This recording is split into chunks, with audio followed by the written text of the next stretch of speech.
স্থানীয় সময় বৃহস্পতিবার ভোরে গাজার নুসেইরাত শরণার্থী শিবিরে আল আওদা হাসপাতালের কাছে বিমান হামলা চালায় ইসরায়েল। এই ঘটনায় হতাহতদের মধ্যে কয়েকজন সাংবাদিক রয়েছেন।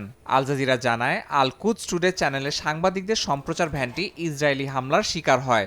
নিহত এক সাংবাদিকের স্ত্রী ওই হাসপাতালে ভর্তি আছেন বলে জানা গেছে।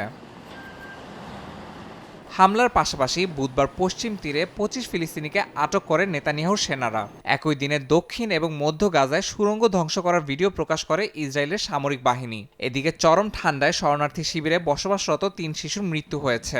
হাসপাতাল কর্তৃপক্ষ জানায়, মারাত্মক ঠান্ডায় হাইপোথার্মিয়ায় মারা যায় তারা।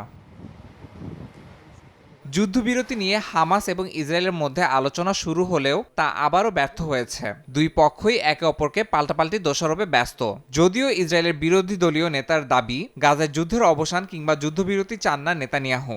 এমনকি আটক ইসরায়েলিদের ফেরত আনতে নেতানিয়াহুর তেমন মাথা ব্যথা নেই বলেও দাবি করেন তিনি। এই অবস্থায় দ্রুত যুদ্ধবিরতিতে রাজি হয়ে বন্দীদের ফিরিয়ে আনতে নেতানিয়াহুর প্রতি আহ্বান জানিয়েছেন খোদ ইসরায়েলের প্রেসিডেন্ট আইজ্যাক হারজোগ।